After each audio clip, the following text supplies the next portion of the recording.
This episode of Capes and Lunatics is brought to you by Tweaked Audio. Get awesome headphones, go to tweakedaudio.com and use the coupon code Southgate to get 30% off, free shipping, and a lifetime warranty. Or you can get there through the link on our website, southgatemediagroup.com. And what about our Superconnectivity content? I miss recording has started, I'll be honest with you. Hey, kittens, cats, and kittens. It's me, Charlie, the Professor Esser, and you are listening to Superconnectivity. I know I don't have a baritone like Mr. Hill, but you know what? I think I got good points going for me. And the man with the most good points going for him is the founder of the feast himself. Philmy and Perich. That's the guy. Hey, Philip.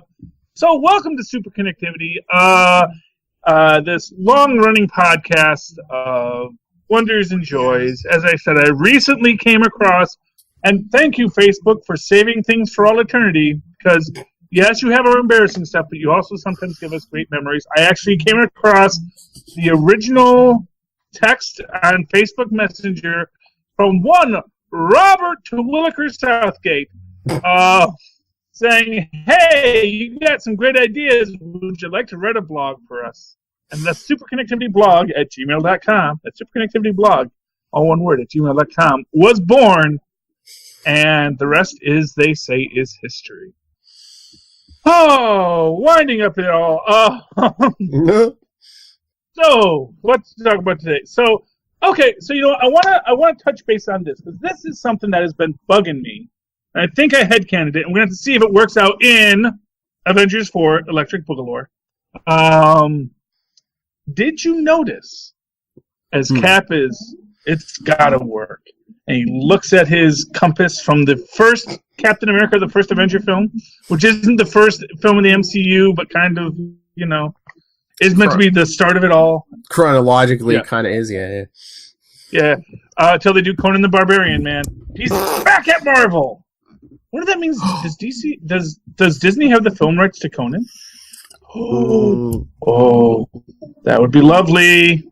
Conan in the MCU. Make it happen. Well, hey, time travel's coming up, man. We could see some unnamed Hyborian in Endgame. I'm sorry, Electric Boogalore. Instead of Hercules, we'll get like Conan.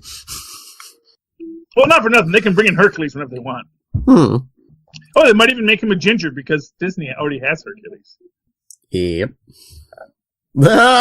Super connections. Oh. Anyways. Oh, you know, I still haven't looked up who played Scaligeri in Amadeus. Really got to look that up. So I do think it was Willem Dafoe, but I'm not certain of that. And, you know, that's how I know we have no listeners. Because no one says, oh, how could you be so stupid? It wasn't Willem Dafoe. It was actually Sirhan. I don't know. See, that's how I got this gig, because I used to write in and tell Rob about everything he was wrong about. Why aren't you people writing in to say how wrong I am? That's right. We have listeners. Why aren't you listening? I mean, why aren't you writing? Yeah. Yes. Well, yeah. I mean, I guess they listen, but maybe I'm just never wrong. Come on, people. Prove them wrong. Anyways, so anyway, but we see Cap looks at his locket, or not his locket, his compass, because dudes don't have lockets, we have compasses. Has to do something. Point at things. Like a phallus. And in that, in what is his phallus pointing towards? But a picture of Peggy Carter, not Sharon Carter. And this was like, wait a minute, wasn't there like a whole thing like, oh no, they're actually together now? And then it struck me, and this is and maybe they're actually going to even hang a hat on this, hang a lampshade right on top of it at the start of the thing about why him and Sharon aren't together anymore. Because first off, he didn't know Sharon was her niece when they apparently started dating. Yeah. You know, it just knew, oh yeah, Sharon, you know. And who knows, she might have even been going by whatever her cover name was, which might have been Sharon Carver. Because, you have to start with the same, you have to always have the same first name. Still kind of close. Still kind of close, though. Start with the same letter, yeah. It's like David Barrister, we have this establishment that this is how you create an alias that no one will ever figure out. And also still always respond to your name. Because, it's not like I'm an actor or something that can respond to a different name. So, I think so he did not know. I was going to say, no, I think it's just them dumbing it down for the audience, which they probably didn't have to either, but... Yeah, and I haven't watched The Fugitive enough to know if that was actually something that The Fugitive did too, which I think it probably was, because I think when they made the Hulk, they wanted to make The Fugitive, and they said, no, we don't have the rights to The Fugitive, but we do have the rights to the Hulk. Like, okay, we'll do the Hulk. Works for me. But no. So what I'm thinking is that as we're discussing this, he doesn't know until she gets up at the funeral that it was her niece. Yeah. And not for nothing, that's why that kiss was real awkward in Winter Soldier, or not Winter, in Civil War, because he's like, I didn't know you were my girlfriend's niece when we started dating.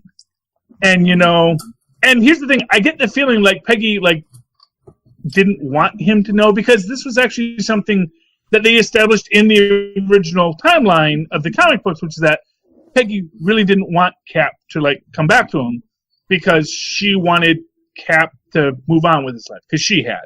Mm-hmm. And, it's this thing. I think that basically, with Peggy dead and him broken up, because I think they broke up after that. I think it was like, this is too weird.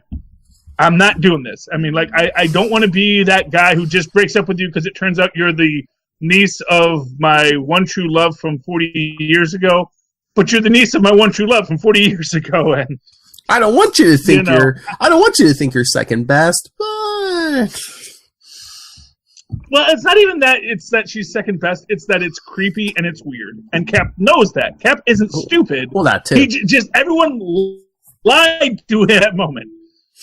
Prior to that moment, when she stands up there and they're like, and apparently lied to Sam too. It's like, and Cap, trusting soul that he is, didn't do any research. You know what I mean? Well, again, I mean, he's from the 40s. It's. How much research did they do back then? And two, I mean, she knew before he knew, so. Yeah, well, yeah, exactly. Well, she was directed to do it. And honestly, my honest really thinking on the whole thing is I think that I think she was ordered to do it. And here's my big belief.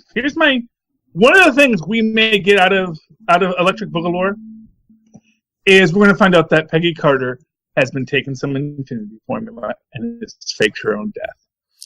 That she did the whole, I got dementia, I'm an old lady thing, basically for Cap's benefit and to throw people off her trail, because double secret thing, she's the one that taught Fury how to do it. And there were rumors that Peggy might be in Captain Marvel.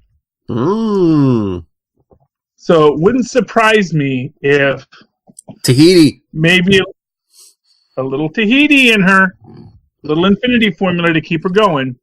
And we're going to see at the end, you're going to see Fury meeting with his director, and it's going to be Peggy Carter, and they're going to put a gray wig on her, and she's going to be chomping on a cigar. Because you can still smoke in the movie. And the most important thing, Comic Book 101 in, what was that? Was it in Civil War? Yeah. We had a funeral for her, but we never saw the body. Never saw the body. We had a funeral for freaking Nick Fury. Never saw a body. Mm-hmm. Got a little bit of that dendrotoxin, knocks you right out, get back up in 5 minutes later. So yeah, that's my big belief, is that Sharon, honestly, that was probably even a life metal decoy there. Because honestly, all it needs to do is sit there and talk and basically have basic conversations. Then when the questions get too hard, it's just, I'm old and demented. I'm so sad. Or hell, they even have holograms and makeup. Who knows? Well, yeah, it's like, just move on with your life. Cap, I love you, but that was freaking 40 years ago. Don't think I didn't call the torch for you, but I did kind of get married and have a life. And honestly, I would have to be like the most awful woman in the world if I married a guy and was still secretly in love with you, like that lady from Titanic. They're meeting in heaven, and it's like, and her husband's like, dude, we had like 40 years together. You had like literally, you had sex with this guy once. Whoa. And that's the love of your life. Oh, okay. I guess me and her kids weren't all that special, huh, hon? No, jeez. You know. Yeah, really. It's like, you know, a little dark when you think about it. Yeah. I'm just saying, you know, because Rose from Titanic, she had a whole life. She had grandkids and stuff. And Peggy has I think she has grandkids. In fact, you know, you might find out her grandkid the whole time. Because there was that rumor that she married Gabe, and that Nick Fury was actually her son. But maybe, you know, it goes by Fury because he didn't want because he was actually a Carter to have that influence his rise in S.H.I.E.L.D. It's a code name. It's a code name. Because there's always another Nick Fury. It's like James Bond. Hey, but so that's my big prediction. That's like the one thing they're going to resolve the awkward kiss, and I think that it was always meant to be an awkward kiss because it was like this is not the time to unpack all this, and then of course we're going in hiding and we're going rogue and we're doing this and that, and it's like there's really not going to be a time to have a good conversation about this. But once everybody in the universe, half the people in the universe is dead, they actually give another point, and this is an important point. Oh wait, did they say it that way? Oh no, yes, they did. Black Widow says in like one of the more recent trailers, she says Thanos did what he said. He killed half of every living creature on Earth, which means plants get a pass. Plants like, oh, there's only half of you left. Oh, sorry, herbivores. Guess it's just few of you now. Well, wasn't that part of Thanos' point though too? Is like he said there isn't enough natural resources for all this life in the universe. So, I mean, getting rid of half the plants would have kind of defeated the purpose of hey, we got to kill off half the universe to save the resources. Well, except for the fact that the plants use resources. Yeah, but they also give like oxygen or like you can grow certain other stuff. Animals get carbon dioxide, which the plants consume. There actually is a balance to the universe, and honestly, if that just means the Cody got off shot, you remember the Cody? That Skrulls and the Kree atomic technology. Yeah, we all remember that. And they got off scot-free, and they're like, sucker animals, y'all dead. We plants are ruling. There's sentient plants in the universe. I'm just saying. Of course. Yeah, half the cows going away. It's a little weird. But again, quantum pin particle infused ants, they survived. Now, it's just because that was just the lucky ant, one of the 50% of ants that were destroyed. We don't know, but it might have been something that, maybe if you were infused with quantum energy, you survived, like Hank Pym and Janet Van Dyne and Hope. Maybe being infused with the quantum particles of pin particles, the quantum goodness of pin particles keeps you around because you're here, but you're not here. Anyway, yeah, I think there's going to be a lot of surprises in Electric Boogaloo. I think we can all agree there's going to be lots of surprises. There's going to be a lot of. It's supposed to be like 3 hours long. There's going to be a lot of something. Yeah. Yeah, but that's my big prediction as to why he's back with Peggy, even though she's dead as far as he knows. And then it's going to be like, and then I think it's going to actually be kind of a wedge in their relationship because I think he's going to find out. He's going to be like, "You've been lying to me this whole time. We could have been together." And he's going to be like, "Well, you dated my niece. You ordered your niece to date me." It's like, quit changing the subject. Yeah, it all comes back. Yeah, I guess so.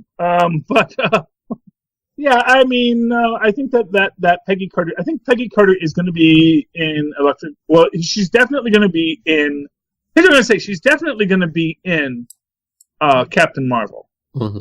And that we're not hearing about her being in Captain Marvel tells me that there's a lot being hidden about what we're going to see in Captain Marvel. Mm. And I think Captain Marvel's going to... Because here's the thing. I don't think they'd be putting Captain Marvel right there as the prequel if it wasn't the game changer. I mean, not for nothing, we may get Nate Richards' Kang in Captain Marvel. You know, because they've said they have the rights to Kang. We may get Kang there. We may get time travel. We may get anything. There's going to be stuff that could be there, you know. There could be some 1940s technology. And not for nothing, as far as Tahiti goes, and actually, you know, it's actually the home base protocol that actually brings you back to life. The Tahiti protocol is actually just the reprogramming of your brain. So she wouldn't have gone through Tahiti, but she would have gone through the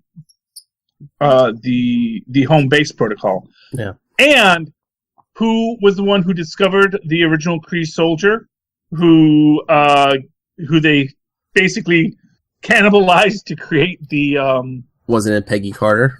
It was Peggy Carter. And not for nothing, man, is that the 1940s for you? Hey, here's this clearly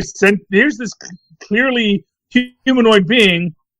Let's just take it apart and see what it does. You know? And then else, maybe that's why. Oh, wouldn't that be crazy if that's why the Kree are coming to Earth in this? Oh. It's like, you know, we lost one brother. We do not leave a soldier behind. Wouldn't that be wacky? So yeah. Oh, I mean, that was like the big thing on what was it, like 2 years ago when the CW did their invasion crossover when all the aliens were coming to Earth, and they're like, yeah, you know why we're here? We figured out Barry Allen can change the timeline. That's not good for anybody. Oh yeah, honestly. You know, the problem is that you can't. Well, you'd have to take away his Speed Force in the current timeline. They got to do something with the dang Speed Force because the Speed Force. I think they just wanted to kill him. They're just like, oh, that would work. Well, no, the problem is that if you kill someone with the Speed Force, then the Speed Force just finds a new host. Yeah. It's like any other demon. It's like any other thing trying to destroy the universe. You can't just kill it because you killed the vessel. I know, but I don't know if the aliens knew that much about the Speed Force. They might have just been like, oh, this being can change the timeline, could wipe out our whole species. Let's just kill him. I don't see how it's going to wipe out your whole species. You're on a different planet. You can have a butterfly effect, but the effect does limit as it ripples. And the fact of the matter is that, you know, your species has already existed by this. I don't think. No, I'm exaggerating. I don't think they said that about wiping out the species, but I think it was something about like hurting our empire or something. Or well, that it could do because if he goes back in time, then suddenly Leonardo da Vinci actually builds his flying machine. Mm-hmm. You know, they get steam engines in ancient Rome, and then you have the Earthen Empire of Rome, or the Empire of the planet Rome. Actually, that's from the Tomorrow People. Yeah. Like an old, some obscure BBC sci-fi band. The original Tomorrow People, not the remake. I mean, the remake was, it was no Doctor Who remake. That's all I'll say about the Tomorrow People remake. I think they've done 2 so far. I don't think it's caught on yet. As happens. But the old school Tomorrow People that used to air on Nickelodeon, that was my jam, man. But I mean, that would be like the easiest way to like set the stage for Fantastic Four and MCUs, having Nathaniel Richards in it, or at least a mention in Captain Marvel or Endgame, or both. Well, exactly. Yeah. Well, and like I said, because Kang is officially Nate Richards,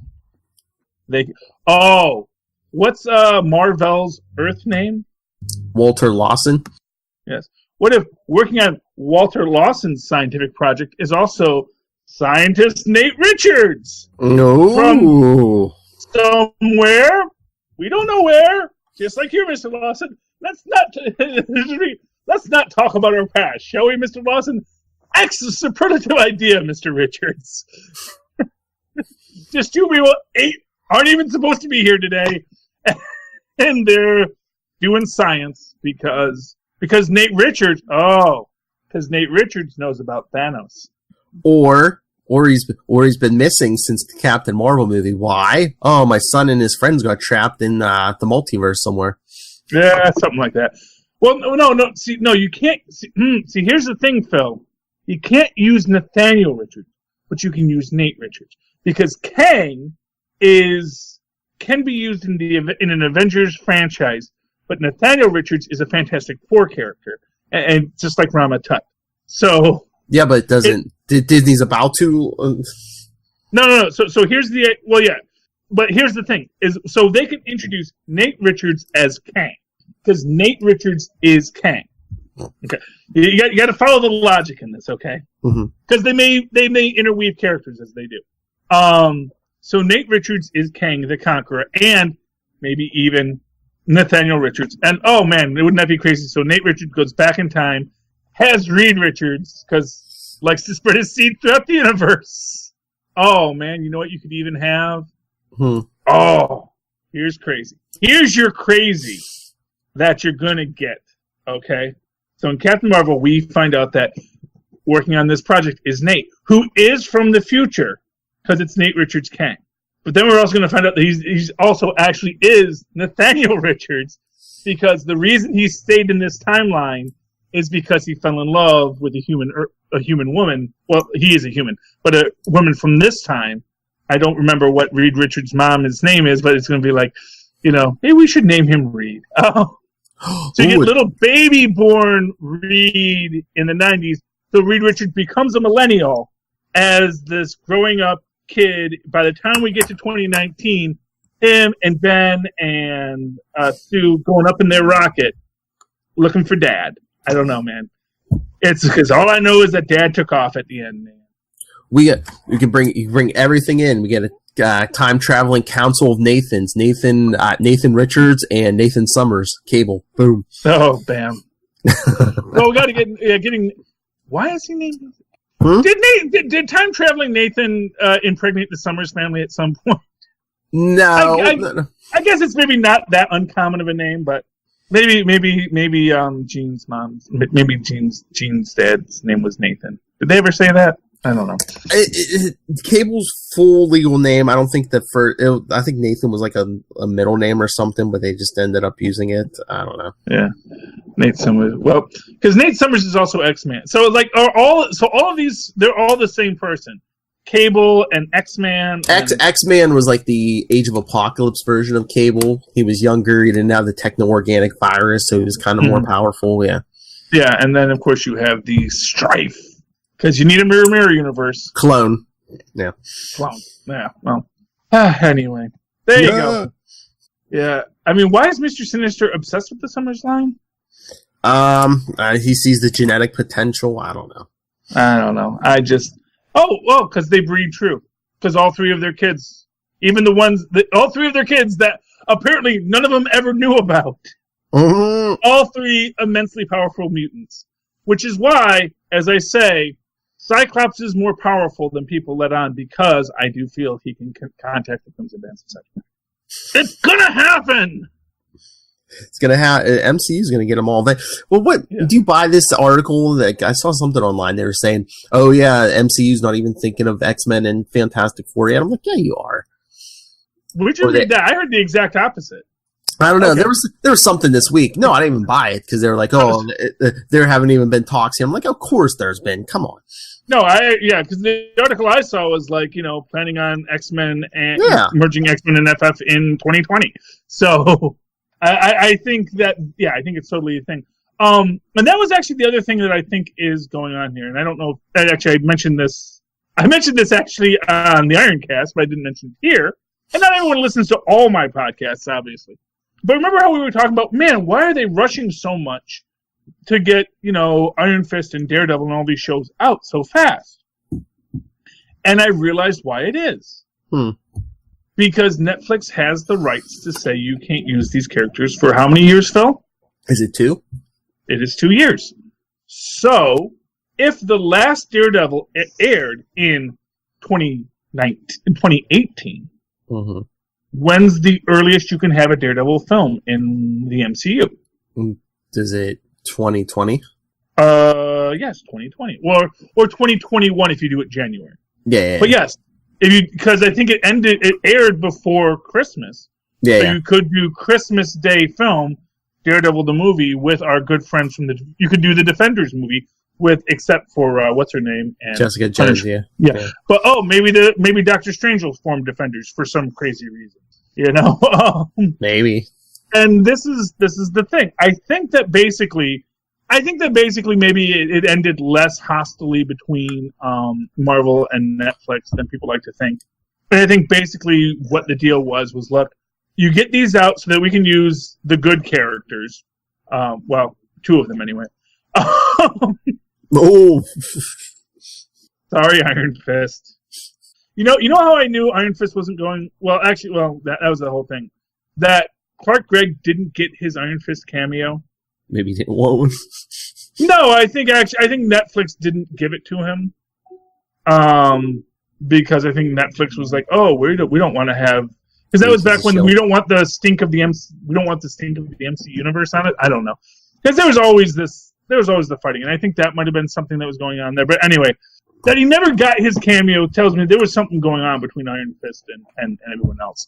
I think it probably was just Buck. Buck being Buck. Buck. Every time you can hear my distaste when you listen to the Iron Cat. I say, ugh, Buck. But anyway, but here's the thing. So 2020, late 2020, early 2021, you can have the Netflix Marvel film. You got to write a script for your MCU Marvel, or put them on the streaming service. But you got to write that, you got to shoot it, you got to produce it. That's going to take basically 2 years to get from inception to completion. Mm-hmm. So it's basically, we need to take a breath, but honestly, there's really no thing there. And I think that Netflix went through the trouble, because not for nothing, they could have held these things, premiered them later, mm-hmm. and still got their bang for their buck, and also screwed over Disney, but they don't want to screw over Disney. And I think basically they reached an agreement that said, we're going to run these 3 in 2019, so they're out there. And we're gonna do Punisher and Jessica right afterwards, as soon as we can get them out there, so you can get them earlier, and that way Disney doesn't just take everything that is DC or Marvel content off of Netflix. Yeah, and they're going to continue to have a relationship as a secondary streaming platform. So basically, I think what you're going to see is you're going to see stuff will premiere on the Disney Plus platform, and then will shortly after go over to Netflix. I think Netflix probably has a similar deal with DC, because where did Titans premiere? Everywhere but the U.S. and Canada. Oh, Netflix. Yeah, Netflix knows what it's doing. Mm-hmm. They just didn't want to be an exclusive DC Marvel content. They wanted to be able to have. They wanted to still maintain control over what they could do, so they could continue to do a series of unfortunate events and all of their other great shows that they have. They do have a lot of good shows. Anyway, so but they're doing something, because I think everything except for Punisher was like, mm-hmm. all of the 4 other shows, they all premiered. They all had a season in 2018. Mm-hmm. Daredevil, yeah. Jessica Jones, Iron Fist, Luke Cage all had 2018, and they never did that before. They spaced them out a little more. Yeah, exactly. And really, the only thing with Jessica is she's not. Yeah, they're like still. I think I don't think they've fully wrapped Jessica Jones yet. But I pretty much am certain that we're going to get Punisher, and then almost immediately after that, Jessica Jones. Yeah, but I mean, Luke Cage season 2 was June, Iron Fist was September, and then Daredevil season 3 was October, and then Punisher's January? Yeah. Yeah. So, and honestly, I will guarantee you that Jessica Jones season 3 is going to be, and they'll announce the canceling of Punisher after they've been out for a couple of weeks. Yeah, after they've been out a couple of weeks, and then and actually probably you won't even basically, me and Maz, we're going to be struggling to catch up with these shows, especially if we're taking on Agents of S.H.I.E.L.D. now, which is fine. But yeah, it's like if you wonder why we don't have a Runaways podcast.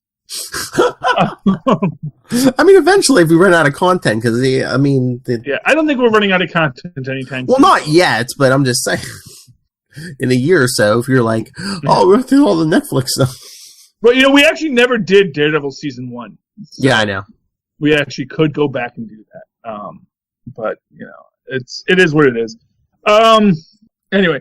So I do think that's what we're going to get with Netflix. I do think that in 2020 we're going to get our Defenders announcement, and shortly thereafter it's going to be the Defenders film. In fact, we'll probably get the Defenders announcement probably in 2019, late 2019. They're going to say, and of course, because you'll hear about is the secret unnamed project. When is Doctor Strange 2 scheduled to come out? Is that scheduled to come out yet? I heard, let me double check this, but I heard on another podcast, I think they were saying it's been scheduled, but it might not be till like 2021 maybe. So let me look this up. Along those same lines. So here's the thing. It's like, I would not be surprised to see, not for nothing, I would not be surprised to see Doc show up, see Luke Cage or Iron Fist. Actually, Iron Fist would be the funny one to have come up in Doctor Strange. Just because here's this guy who, again, quasi-mystical, Iron Fist. Although how they ended Iron Fist, that was a little weird. I mean, it's cool, but I didn't know he could do that with the gun, so it's like, okay. We'll go along with it, although they have the other one doing it with the sword, so I guess that makes sense. Looks like Doctor Strange 2 is shooting for a May 2021 release, so. Yeah, so it wouldn't surprise me if after May 21 if we get the Defenders in there somewhere, Maybe even Daredevil, Luke Cage, and Iron Fist, who can all be available by 2021. And actually, so will Jessica Jones by 2021. So maybe that's basically, it's like we weren't even planning on doing these guys until then because we have so many other things. Yes, yeah. DC Plus, if DC Plus comes out 2021 or 2020, yeah, they may have as their whole thing. They may open with, because the first one was Luke Cage. So if DC Plus, or not DC Plus, if Disney Plus opens like when did Luke Cage come out this season? It was like June. Yeah. Yeah, so if like June 2019, Luke Cage, if they launch Disney Plus, and and here's Luke Cage. Wouldn't surprise me. That's all I'm saying. Or they'll do another character, because it's not like they're short of characters, Yeah, but like you're saying, by 2021, if we get away from the Avengers a little bit, you can have Fantastic Four, X-Men, Defenders, because we got the Netflix characters. You have Doctor Strange, you have the Hulk. They're gonna have Silver Surfer, and we could even do the Champions. Yeah. Oh, yeah. Remember, we already got Terrigenesis crystals in the water supply. All you need is some girl in Jersey City to take a big old gulp of water. She's down at the Jersey Shore one day, and that's how you get infected for reasons. Oh, I thought you were talking about original Defender or original champions. I'm thinking Hercules, Ghost Rider, Black Widow. Well, you know what? And not for nothing. And Angel and Iceman are on there. You got X-Men. You're gonna have X-Men. Yeah. Well, what I'm saying is you could do the best of both worlds. You do current Ghost Rider, who has been established in the MCU through Agents of S.H.I.E.L.D. You bring in Ms. Marvel, and because by then Captain Marvel's back on Earth and is the Superman of Earth 616 or Earth, whatever they call the designation for the MCU. And then you can bring in Iceman, you can bring in Hercules. I'm waiting for Ares. I loved Ares in it because he was a Dark Avenger. Because he was like, yeah, I'm working for the Avengers. Norman Osborn runs the Avengers. I don't see where the disconnect is anymore, Carol. Because it was Carol. Carol recruits him, and then she's like, "What, you can't work for Norman Osborn? He's a villain." He's like, "How is he a villain?" Well, he kills people. It's like, I kill people all the time. There's logic here, because Ares is the best at what he does, and what he does isn't pretty. Because he's a cross between Thor and Wolverine. Anyway, that's how they introduced Ares into the Avengers when they first recruited him. That was during Civil War, because Tony Stark was talking back when Carol and Tony were friends. It was like, you don't just need heavy hitters because he's trying to reform the Avengers. Mm-hmm. And he says, you don't always need, you don't just want a team of Hulks. Yeah. Sometimes you want a Hulk, sometimes you want a Wolverine. He says, well, what if I could find, or it says sometimes you want a Thor and sometimes you want a Wolverine. He says, what if I knew a guy who was basically Thor and Wolverine combined? And says, Thor and Wolverine combined? And he says, yep. And then he goes to a construction site because that's what gods do in this universe. They go and work for damage control, just like Hercules did, ironically enough. It's like, we lift heavy things, and we do the work of a big construction thing. Hey, Thor had a secret identity for a while as a construction worker. He was a paramedic at one point. Was he a construction worker? Yeah. Right after he got rid of Dawn Blake, he went to Earth. He's like, well, what am I going to do now? I don't have like a human identity. So yeah, I think Nick Fury helped him set it up where, he was working for construction. And that's where he met Eric Masterson eventually, yeah. Yes. Best, he did the old, glasses. He wore glasses. Yep. Glasses and pulled his hair back. Ponytail. Yep. Ponytail and glasses. Who could this person be? I have no idea. If only he had a ball cap. Anyway. Then he's completely unrecognizable. Exactly. Yeah. I mean, it's not as good as a fedora. Fedora and trench coat. You could be anyone. That's what the Shadow always used. That's a reference to the old school Shadow, for those who don't know. You can never see anyone when they have a fedora and a trench coat. Anyway. Are we going to talk some comics? Oh, man, I haven't even talked Punisher yet. Oh, okay. Okay. So we did. So we'll do this real quick. We got the Punisher. So we got the teaser for the Punisher, and we do see. We got teaser. Well, we did get a teaser, but we also got teaser images of Jigsaw. Mm-hmm. And we see that his face is kind of in shadows, but what you do see his face doesn't look that bad. And apparently what they're going to be doing is they're basically going to be saying that, what's Jigsaw is his fractured mind, and that maybe, and I'm guessing he's going to be seeing himself as having the shattered image of a face. Mm-hmm. Because he's in the head, which is acceptable. Is he going to be, but is he going to be like Dr. Doom? Is he going to like have one little scar and be like, I'm hideous, don't look at me? Yeah, exactly. I think they're definitely doing the Dr. Doom.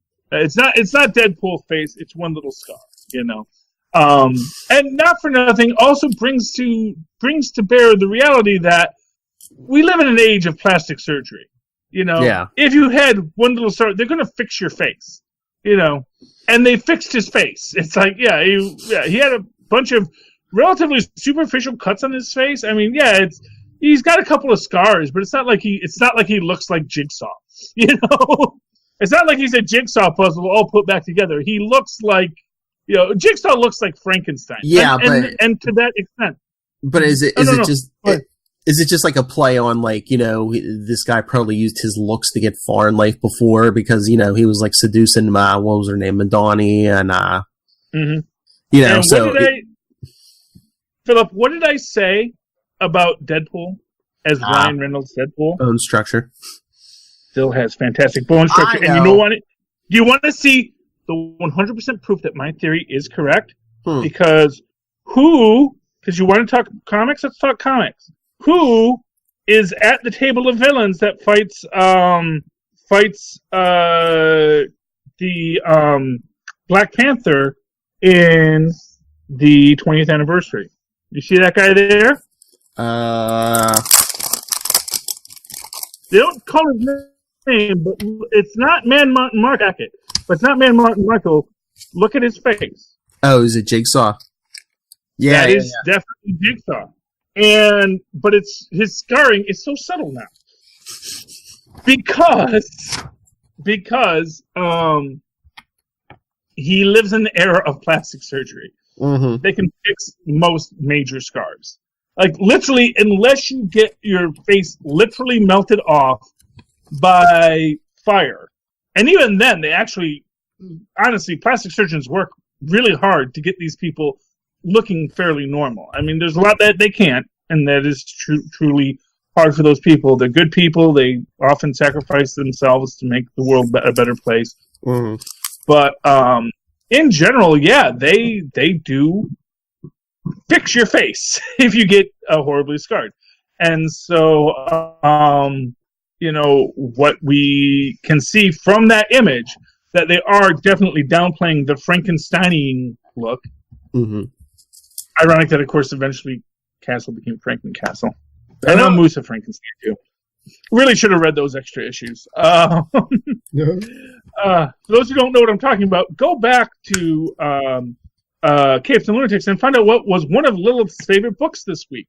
From the Archie brand? Yes. It's actually one of the first times she's really called out an Archie book in a while. She hasn't called out an Archie book for high praise in a while, so I'm going to say that was a good one. But yeah, so I think that they're going to be working with the fact that it's that all of his scarring issues are all internalized, and I think he's going to be wearing the Jigsaw mask in it. Because that's how he... Because not for nothing, not only did he get his face hurt, but he also broke who he was. He violated the central trust of caring for his comrade. Because Frank was his comrade, and Frank was the guy that he was always going to be there for. And he betrayed that. He betrayed that trust. And how do you go back from betraying that trust, Phil? How do you go back from betraying a trust? You can't. That's the point. Anyway, but yeah, so Marvel Knights 20th anniversary issue. That was the 20th anniversary issue, wasn't it? Yeah. Well, this whole series has been the 20th anniversary. Oh, okay. Well, as you do. Here's one thing I'll say about it, though.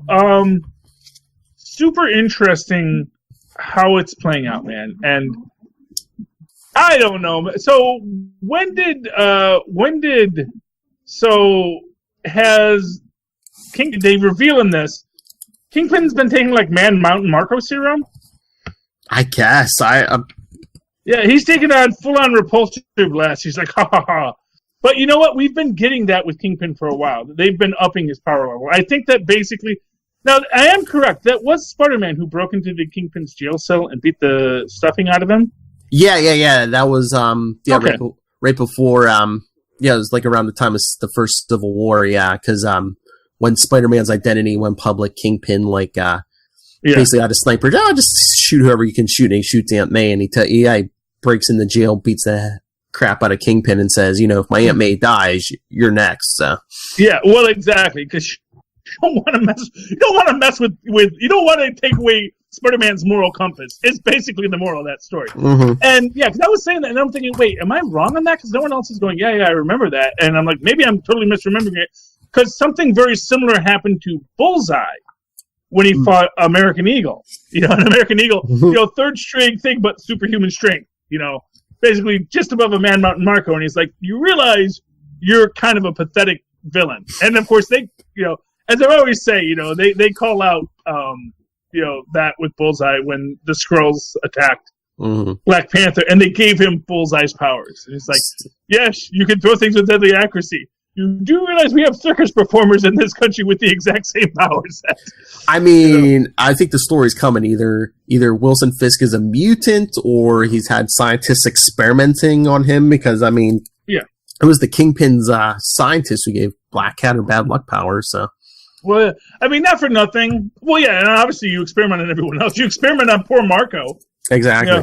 Let's see how much we can up Marco's strength, and then we'll bring it back. That's why he experimented on Marco. It's like, okay, he tells the scientist, okay, perfect the formula, then once you got it perfect, give it to me.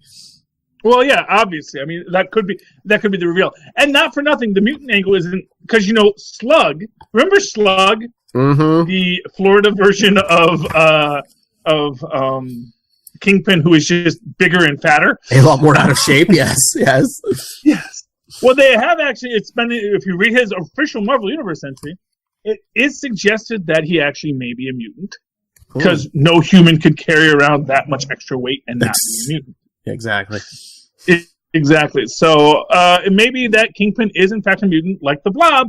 Again, these people who have just this massive amount of body mass, yet somehow are not suffering an ill effect from that massive body mass. Although, in the Slug's case, he actually does sit a lot. Yeah, I think he even has like a hover chair or something, maybe. So like, yeah. Yeah, so he may have more not walking. Yeah, but he may have that. He may have that thing where he can just increase his mass, like Ironclad. Maybe. Remember Ironclad? Remember Ironclad from the UFOs? Oh yeah. Man, I really want to return. This is just me, and just because I have my love of Ben Grimm, and Ironclad is the villainous version of Ben Grimm. Mm-hmm. And yet, ironically, the UFOs and the Fantastic Four never actually fought until, well, when I say relatively recently, I mean like the 80s. It might have been the 90s when they first met each other. Yeah.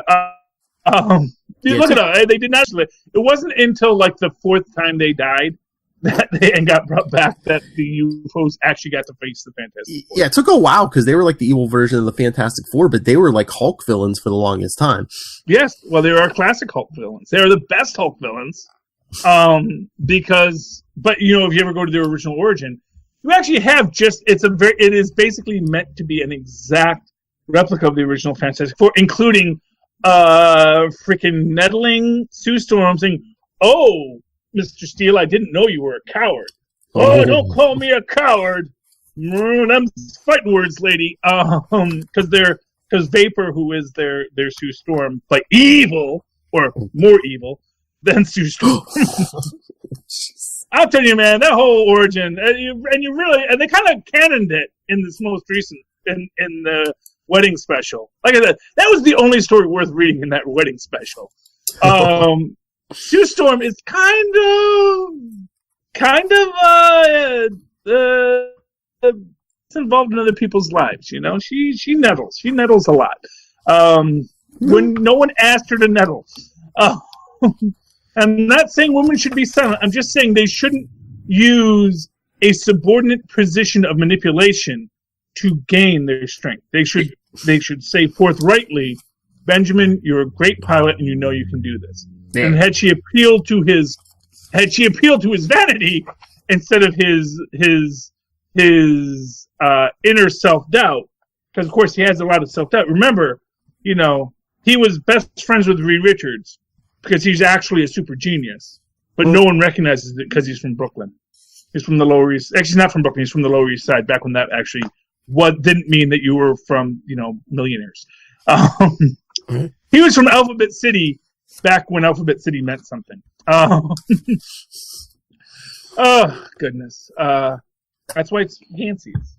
The Y and the end of it. Avenue Y, I think, was what they were trying to imply. Even farther down than Avenue Q. The really Lower East Side. Yeah, I tell you, Avenue A people get freaky about sometimes. During the 70s and the 60s, Avenue A was a pretty rough town. But you go all the way down to Avenue Q, you're in the wrong side of town. But anyway, in this Marvel Knights, spoilers at the end, it looks like the people who were trying to rip the device off of Black Panther, Hulk, Daredevil, Punisher, and Elektra. Do you think I don't think that's real. I think that's another like implanted memory or something. No, I think that's 100% real. Oh, really? You think? Oh, yeah. Because I think we had a reason. Yeah. And here's the thing, because this all comes back. You know what? Oh. But. No, Phil. Mm-hmm. Who was the Sentry's best friend? Was it Reed Richards? No, that was Robert Reynolds' best friend. Who was Reed Richards? Or who was the Sentry's best friend? Or whose best friend was the Sentry? Let me put it that way. Whose best friend was the Sentry? Who was the one person who felt at home with the Sentry? Who was it? It was the Hulk. Okay, yeah. Remember the Hulk? The Golden Man made Hulk not hurt. Yes. Because Gamma hurt. And the Golden Man made Hulk not hurt. So it's my belief that, because this all goes back to the Sentry device that makes people forget that the Sentry ever existed. Mm-hmm. Because we're going to be seeing that in Gotham later this season. Yeah, and I think the Hulk absolutely wanted the device because he wanted to bring his friend back. Maybe. I could see that. We don't know when this story actually takes place. As a point of order, we don't know when this Marvel Knight story is taking place. Yeah. But But also, too, I was playing the numbers. How many heroes does the Black Panther remember coming for the device? 4. How many villains are sitting around the poker table? 4. Yeah, but none of them are a Hulk, and none of them could take the Black Panther. You're altering memories, though. I mean... Yeah, but the whole point is he got his memories back. Or did he? Well, I think he did, because he's got quasi-mystical, the power of the Panther compels you thing going on. So I think the power of the Panther opened it up and put him where he needs to be. Maybe. So that's my. I don't think it's a misdirect. I think it's all a very intentional action to have him know that, yep, this is exactly what is real. Yeah. Because maybe. I think that at the end of the day, that makes more sense. I think it makes more sense that it's real than it's not real. As far as, and like I said, it makes sense if you think about if this takes place after the Sentry is wiped from everyone's memory, which does happen during the modern Marvel universe, because we do see the Punisher exists at this point and Daredevil exists. Everyone that we see here exists within the confines of the Marvel universe. Yes. When the Sentry theoretically disappeared. So the idea that the Hulk wanted to bring the Sentry back gives a proper motivation for why they want to steal the box. And yeah, I could see all those characters wanting to forget at least something out of their past. Yeah. Yeah. So not forget some. No, the Hulk wants to bring the Sentry back. Oh, okay. The Hulk wants, and that's the whole idea. Then of course it falls into the wrong hands. And then Doom steals the device and yada yada, and then it plays out from there. And again, like I said, that Hulk and that Doom. Now, of course, that doesn't necessarily work with the timelines of the Doom, and if Kingpin has that kind of power at that point in history, doesn't necessarily make sense unless maybe they made Kingpin forget he had all this power. Maybe. Oh, wouldn't that be crazy? Kingpin forgot he actually had superhuman strength, but it would go along with what we've seen, because they have had him survive just crazy stuff like getting thrown into a car with enough force to shatter that car. Yeah. Yeah, if those are just bones in there, those bones, those are Catwoman bones now, to talk about Gotham, Or maybe this is the story where they explain, Kingpin forgot for a while. Doom gave him strength because, look what he did when he created Titania. Obviously. But of course, that was using alien technology, but he's used it once, so he certainly remembers its existence. You think Doom can give someone super strength? Come on. Oh, no, he absolutely could. Well, honestly, as I always say, this is like 1940s technology. Yeah. Actually, to be honest with you, the biggest problem they have isn't giving people superpowers. It's having them not go nuts with power once you give them superpowers. Yeah. And apparently Doom doesn't have rocket boots in this Doombot. Or at least he, that's the thing. That's always the thing about this, is like, we assume that's not a Doombot, as we say. Oh, would a Doombot be affected by a Forget Ray? I don't know, because, we don't know. Does it just affect organics, or... No, but what, I'll give you this much. Who was the one person that Emperor Doom couldn't control? Was it one of the few people? The Vision. Yeah. Artificial brain. Don't work the way you crazy organic brains work. Well, that's what I was going to say. It probably didn't affect the Doombot, but where's the Vision? Again, in this story, where's the Vision?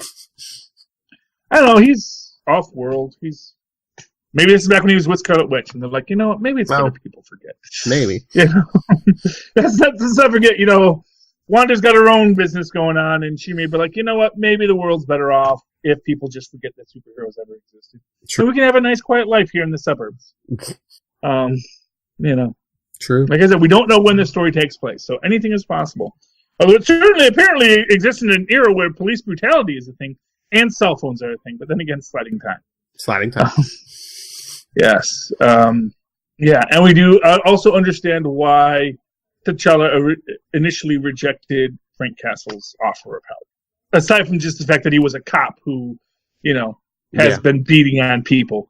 Almost as if he felt the need to punish them. Exactly. Yes. Anyway, yeah. No, that was a good book. I was a little sad it wasn't the denouement. It's like the conclusion of the story. I thought, it's the 20th anniversary issue. This will be the big. Yeah. It's like, nope. There's another one. No, there's more coming. And I thought that was good. Did love Immortal Hulk. Immortal Hulk was probably, I'll give it a little, probably one of the best written books. Number ever. 11. Yeah. Honestly, that whole initial narration by the writer, that is such good writing. That is the kind of stuff that, you're going to just see quoted. That is like quotable writing that will become icons of. See, that's actually good writing, unlike what you might read in, like, say, The Watchmen, which is just a lot of writing. Well, yeah, this isn't that. This is good quotable writing. Isn't it Al Ewing? I mean, wasn't he I think he was the same writer who did that Ultimate series we liked, with Black Panther and Captain Marvel and. I don't know. I mean, I don't have the book in front of me right now. But I'm pretty sure. Yeah. Does it say who's writing this book? Who wrote the book? Al Ewing. Or is that? Al Ewing. Okay, yeah. Okay, great. So there you go. He's a great writer who wrote who really is writing good words, and he's not being overabundant in his words. He's using the right words to tell a tale. He's doing it amazingly well. So yeah, yes. Immortal Hulk, whatever number this is amazing. And I love that the artist, whoever artist 11. Is on this. I'm sorry, 11. I don't count numbers. Phil, I don't know issues. You've commented on how I don't know issues. I don't know issues. Number, man. I know stories. I don't know. I'm not a numbers guy, It's just probably ironic that I worked in payroll, but still, I'm not a numbers guy. Until this podcasting thing catches on. Oh, by the way, I gotta say, you saw Rob posted, Hollywood is buying up podcasts. And you know what that made me think? They made a Battleship movie. Why not us? What about our Quasar podcast, The Quantum Zone? What about all the Capes of Lunatics? Yeah, come on. Yeah, I mean, honestly, we'll have to see how they adapt it, but it would not surprise me. But if someone just said, you have to ask, what is, and the example they give in that is Lore. Lore was a podcast about lore, so it's a nonfiction podcast, and we are a nonfiction podcast, even though I do go into my own fan fiction a lot. But that's my whole thing is if someone brought the whole Southgate Media Group, you have a whole network of shows. Well, yeah, honestly, no, we're a content machine. Exactly, and we work cheap, so Legendary Pictures. You just brought the Toxic Avenger. By the way, wouldn't it be great if the Toxic Avenger shows up in Godzilla? That's all I got to say about that. Always churning. Yeah. Okay. I'm trying to think of anything else I had to talk about, but no, I loved Immortal Hulk. Immortal Hulk was fantastic. But read it. But yeah, we were talking before with Little Fun Capes and Lunatics about Immortal Hulk, and you were saying Rick Jones is all hollow and stuff. Meanwhile, General Ross doesn't seem as hollow and stuff. Yeah. I mean, I'm sure it's something between the difference between Rick Jones and Ross. But I was thinking, what if Rick Jones didn't have a complete soul? What if he was bonded with Mar-Vell for years? What if when Mar-Vell died, he took a part of Rick Jones with him? Well, that's a possibility. The thing I go back to in this is that there's an idea about hell that no one has the same hell. Yeah. Every hell is unique to you, which means that what you see in hell isn't what you see in hell.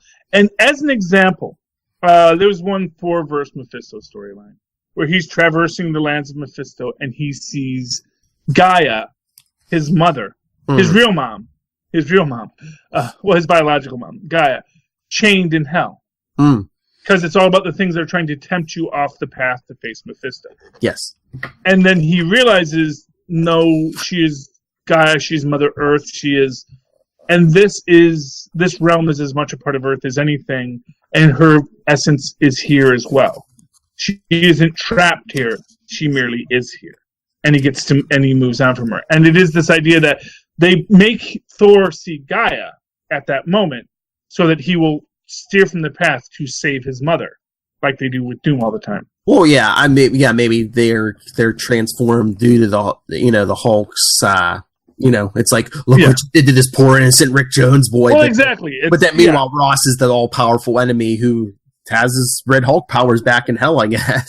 Yeah, well, exactly. But and again, like I said, this is all for the Hulk and Banner's thing. Although it's interesting at the end of Immortal Hulk, which we didn't talk about, is his dad. That almost as if the devil actually is his father.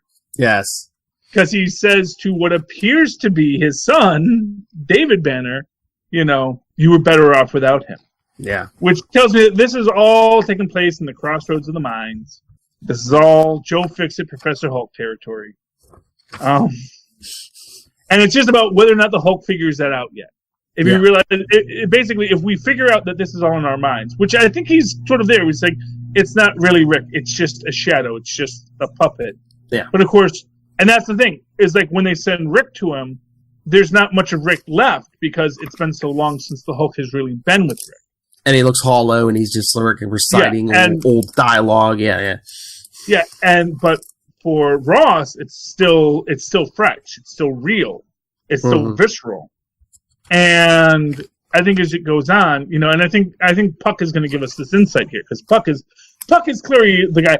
I fought devils before. Yeah. This is what you got. This is what you brought. This is what you brought to fight Puck. No. Yeah, I think it's just too. Again, it's because of the Hulk. They're basically trying to torture him. Look what you did to this poor innocent. Didn't deserve hell, but because of you, he's in hell, and it's basically taking him apart. But it's just making Ross stronger. Well, yeah, exactly. And I think maybe that's even the argument there. Like I said, this is all within Banner's unconsciousness because there is this, the green door may have been in Banner's mind the whole time. Yeah, maybe. Maybe what we've actually done is just opened up the door into Banner's mind. Oh, yeah, that's what they even said. Maybe it's Banner was the mutant.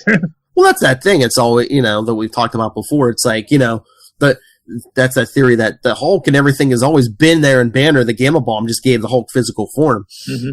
Exactly.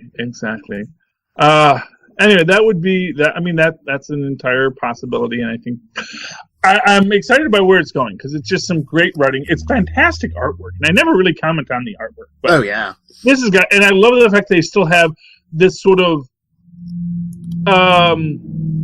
clearly weakened but still Hulk-like Hulk, where it's like his arms are all scrawny, but he's still got these gigantic shoulders.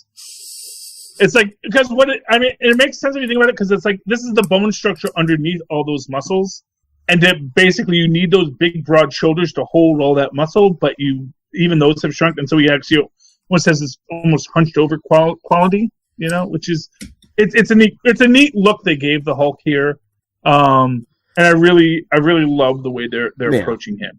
And I mean, he only has like really one or two patterns to change into, but I mean, the Hulk's basically a shapeshifter. Yeah, well, exactly, and very much a shapeshifter. And I'm loving Jackie McGee in it. I love how they deal with her psychological issues in it. And it's like, would you step in a gamma machine? Yeah, of course you'd step in a gamma machine. Who wouldn't? You know what? If there was a cosmic ray device, even if there was a 40% chance, even a 50%, 60% chance, I'd become a thing. I might take it. And you know what? I might be like Ben Grimm and just stay a thing, because if you switch bodies, you fracture your persona. That's what the Thing is always afraid of, that he's going to fracture his persona. Which is why when he went into that little psychological thing, the last time he stopped becoming, because he was a brief period where he could turn back and forth again, and then as you do. And basically what happens is that when you do that, then you separate the personas, and when you become the Thing, you become all that anger and violence and damage, and of course that's not what Ben wants to be. And so you see, and I think when Reed manipulated that whole thing, created the virtual reality 1,000 years in the future thing, and the little popped off of him, that was meant to say, no, see, there is good in the Thing. You could just be a good Thing and be Ben Grimm. You don't have to have a separated personality. I think that's the constant problem, is that for people that change, they have a hard time. Okay, was there anything else to talk about? Did you say you read Infinity War's Omega number? Oh, yes. And this is, I think, one of these subtle ways where the movies influence the film. or the movies influenced the comics, and the comics influenced the films. Because as we said last week, that there was this thing added to the official Loki canon in the Marvel wiki page of it, that he was being manipulated by the Mind Stone. Because I think in the MCU, these stones are sentient and make decisions and choose who they will come to and who they will work with. Because the minute I read this, I thought of that conversation because Adam Warlock trying to protect the Infinity Stones, that, instead of giving them to an Infinity Watch again, it's like, here, the Soul Stone can give agency to all the stones, and they can be their own thing. Which is great until you realize that why do we assume all these stones are going to have everyone else's best interest in heart? Exactly, yeah, because that never backfires in your face like when a cosmic cube or something evolves. Yeah, no. Yeah, not for nothing. The evolved cosmic cubes, for the most part, have actually been pretty decent beings. Yes. Although they are easily, brought into villainous pursuits by villains because, and this guy who can stop time, who was a convicted murderer, says he didn't do it, maybe he didn't, but he was clearly running in circles that made people think he could have been the killer. So, within that circle, now that he can stop time, I'm certain he's only going to use that power for goodness and righteousness, as an example. I mean, I'm sure story-wise he's innocent, but it's basically, a convicted killer. Yeah.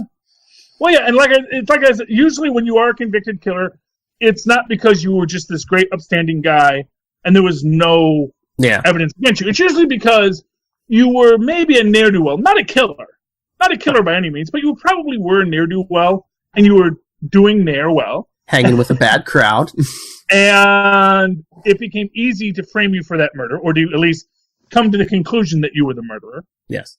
And so, now that this person who was wrongfully convicted probably has a bit of a grudge, now has been given infinite cosmic power, I'm sure nothing bad will happen next. Let's find out, shall we? Okay, but that was Infinity Watch, Infinity Wars Omega, or whatever they called it. It was great. Loki gets tossed out of the boat. That was fun. And Loki isn't telling anyone what he saw on the other side when he saw the god above all god, or whatever it was. It was just some old guy sitting there saying, Excelsior! Who knows? They've done that gag before. But yeah, actually, I think he probably saw it and it was just himself, or it was. He realized, it's just a bunch of people in a room writing. It's like some sort of bullpen of some sort. No. But yes, no, that was. I mean, it was good. Obviously, it's too short. It's filler. Sets up something. Whether or not they ever speak of it again, who knows? Well, again, like you were saying, probably retcon for the movie universe. Yeah. Well, yes, and clearly, like I said, clearly the Stones make choices because they choose to be active or they choose to be inactive. And what will be interesting is if these stones stop working for the people. So it might be that the stone frees this guy from prison, then suddenly the stone's like, you're doing too much bad with me. I'm going to leave you now. Because you can't control the stone. The stone isn't its own way affecting you. So we'll see how that goes. It's exciting, Phil. It's a great time to be a comic book fan if you like Marvel Comics. I only hear bad things about DC, so it's like, Although I still like Justice League Dark. It's a good series. I just have to get to the store and pick it up. I'm sure a new one's out by now. Anyway, okay. Philip, anything else you want to say tonight? No, I think we're good. Yeah, we ran way long, and I can see you telling your wife, I still love you, I promise, but Charlie won't stop talking. We can see you mouthing the words on the YouTube, Philip. You can say, it'll be just a minute, I promise. We're going to end this soon. No, we're good. Yes. Blink twice if you're in danger. Listen, the Capes and Lunatics for that show. Yes, well, yeah. Well, you might blink at your wife if you need her to come in and stop Stop it, Charlie. Let him go. Okay, so Philip, how can people find you if they would like to help you free yourself of this horror that is talking to me? You can always get a hold of me, nightwingpdp@gmail.com. On Twitter, I am at nightwingpdp. And remember, you can follow Capes and Lunatics and Superconnectivity on Facebook, Twitter, All the social medias. Mm-hmm. And of course, you can write to me in the old-fashioned email way, the way our modest and possible instead at superconnectivityblog@gmail.com. Superconnectivityblog, all one word, @gmail.com. And of course, follow me on the Twitters when I can and actually do, and not podcast other things, at Charlie Esser. That's CharlieEsselCR.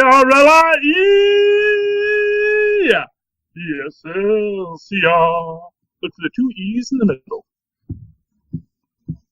For quality. Bing! There we go. For quality. Hey, cats and kittens. This has been Superconnectivity. Please, super connect with us again next week. Good night. Good night. There we go. That was a fun show. Yes, it was. It was a fun show. It's always a fun show, yeah. I like talking to you, Philip. I do not know how you talk to us all. I hope you actually enjoy that. I hope this isn't... good. Well, you know... If I didn't enjoy it, I wouldn't do 20 shows if I didn't enjoy it. Yeah, you know. Well, they say that one of the hardest things for men as they age is to connect with people. So that is why I'm grateful for podcasts. Because I get to connect with all you youngins. It's great.